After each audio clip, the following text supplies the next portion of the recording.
Hello, everyone, our honorable educators and our beloved fellow students of the UI. Let's talk about our beloved home, the European University Institute. Being at home is where we can find comfort and ease without facing any boundaries.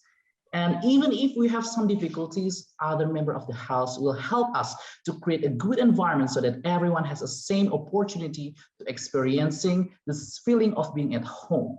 We believe that everyone at our home should have equal opportunity so to experiencing the best education journey at the UI.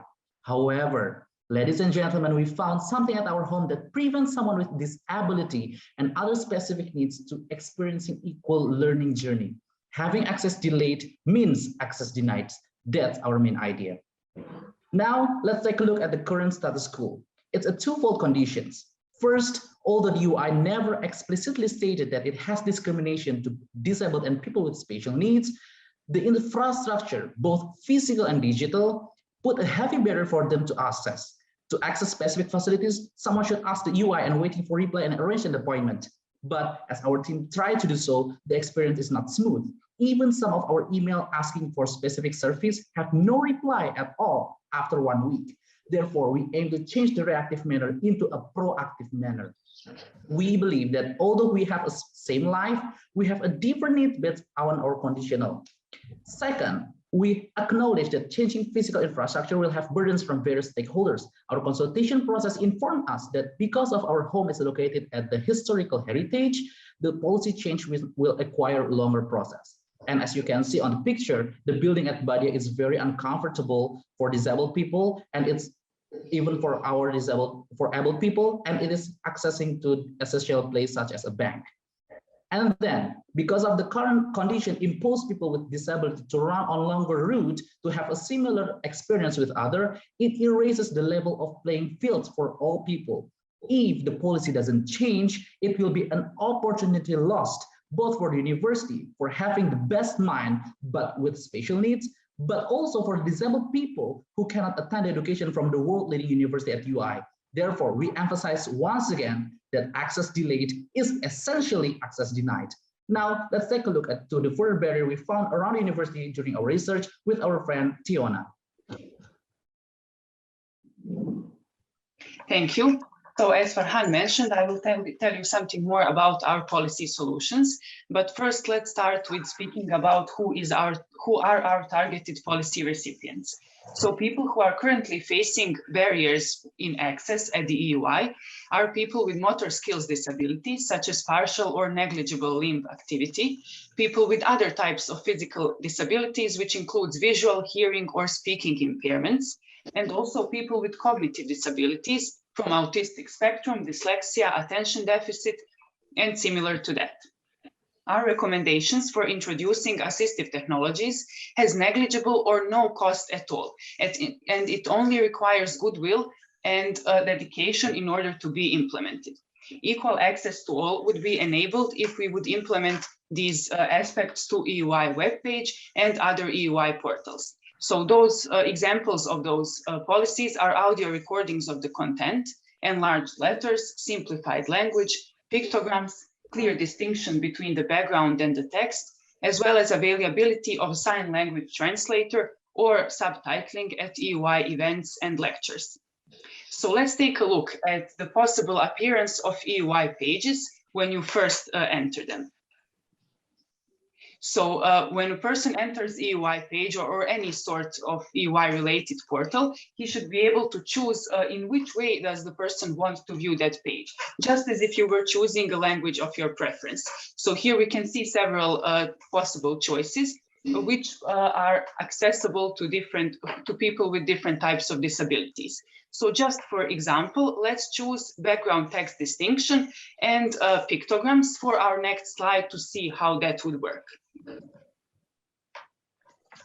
So all of the mentioned adaptations should be integrated into the EUI website and into the EUI application portal in order to make them more welcoming for all the prospective candidates. Also, since EUI is a big family and we all need to have the same right to interconnect and to be equal members of that family, we also need to edit the EUI community Facebook group or create an alternative platform for exchange of ideas and experiences in order to establish such firm family relations as we do through this group.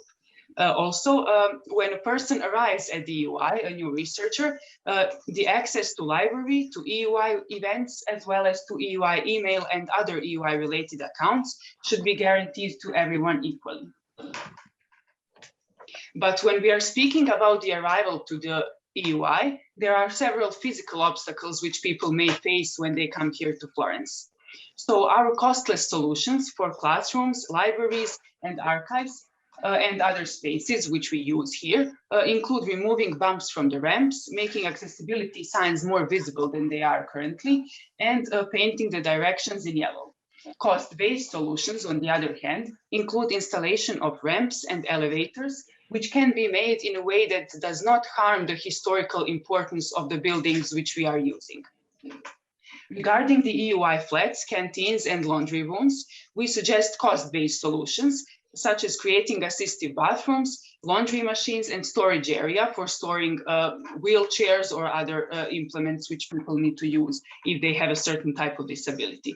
This is currently being discussed among the EUI management, but the discussions are lasting for a very long time, and this process definitely needs to speed up. Also, in order for people to move freely among all the EUI campuses, shuttle service for the disabled should be able to connect all the parts of the campus, and it should not be available only when you ask for special treatment. So ramps, elevators, and escalators also need to be installed in this purpose in order to make movement easier and in order to enable people to use all the facilities equally. The European University Institute can and should guarantee the equal quality of life for everyone. And now my colleague Aisha will tell you something more about the policy consultations with stakeholders. Thank you, Tiona. So the stage for setting and implementing our policy recommendation would be the current working group that is working on EUI disability policy, and it has been active since 2018. This group includes student representatives, real estate and facilities services, and academic administrators. And all our policy recommendations have been formulated in consultation with this group. And we present our further recommendation to the working group in the form of a consultation process. So what is the purpose of our consultation process? It is to change the narrative from being reactive to proactive, that no person should be required to send a special email to require assistance or to look for alternative solution to access education or infrastructure at EUI. This consultation process is necessary to make evidence-informed policy making. So the policy recipient, that are students, their opinion should be gathered through online surveys about the current accessibility situation at EUI. A rescan of the entire EUI structure should be done because the previous scan did not include some of the academic units. A rescan of the entire assistive and software technologies should be redone because some of the system units at the library are currently not having those technologies. The widest range of stakeholders that were identified included a missing stakeholder that was a representative from SDG. And as a result of this project, we have been invited by the working group to have a seat on that table.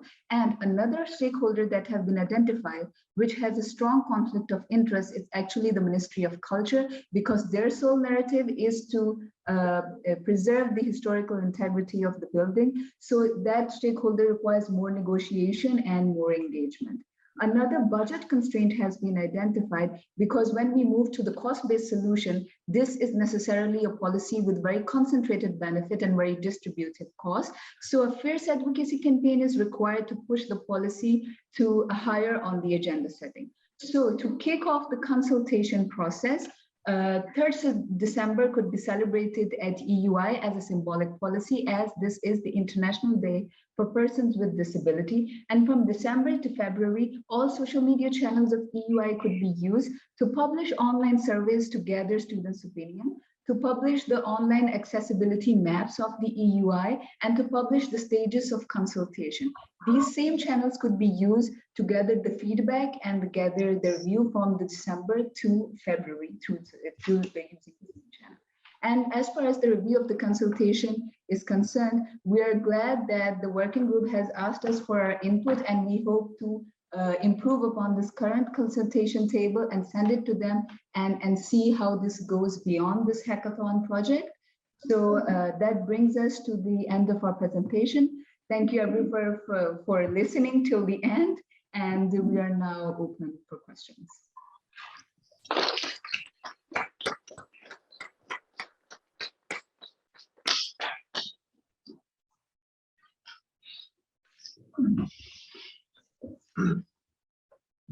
Yeah.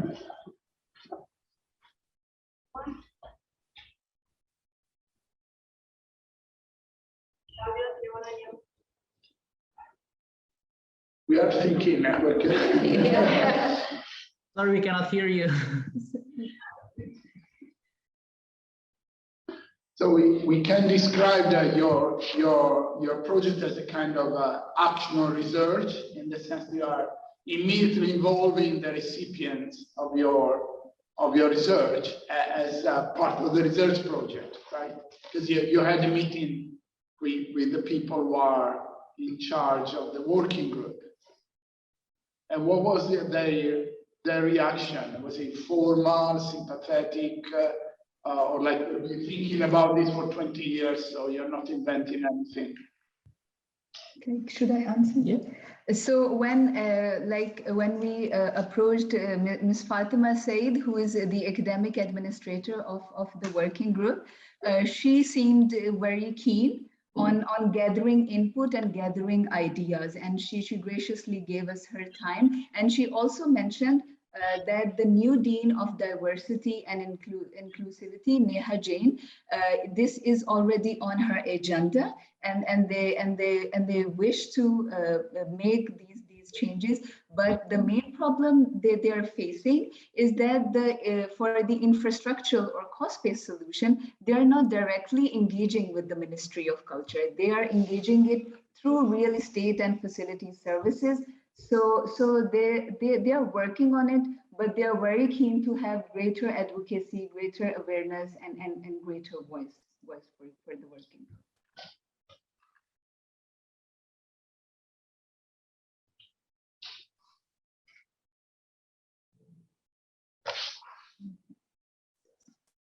I'll ask another question. Okay. To elaborate your suggestions, maybe I missed something at the beginning. Did you look at some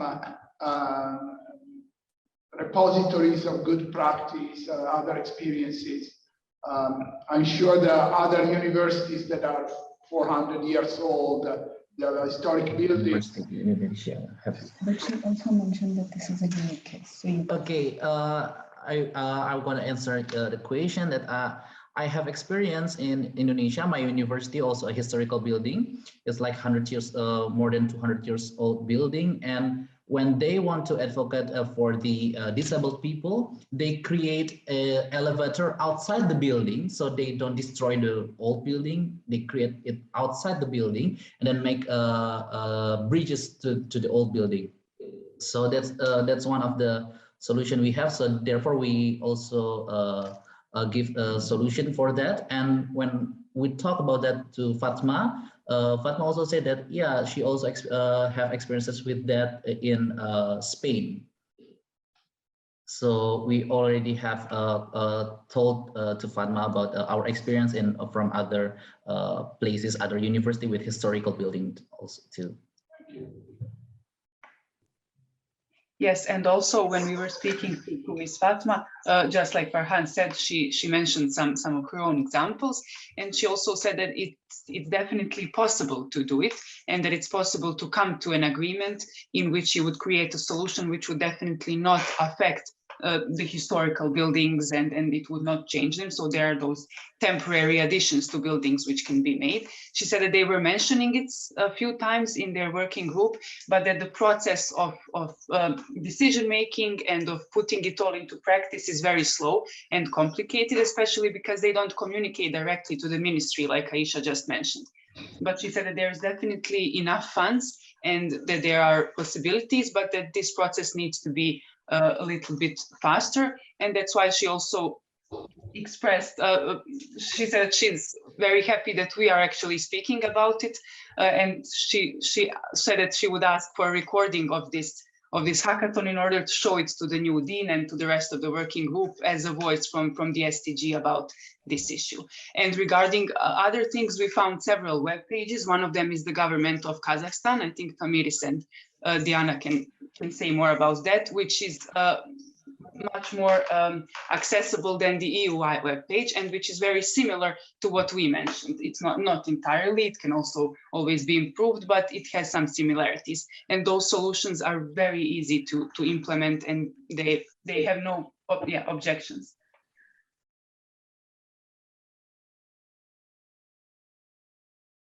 Diana.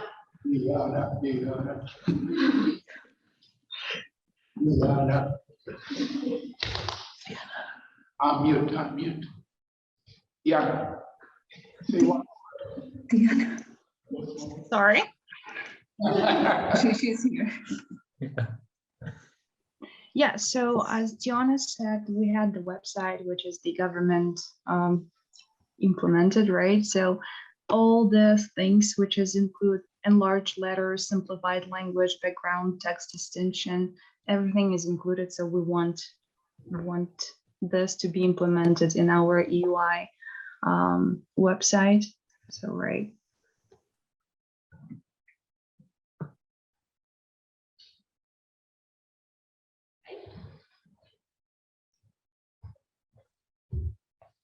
Are we good, Claudio?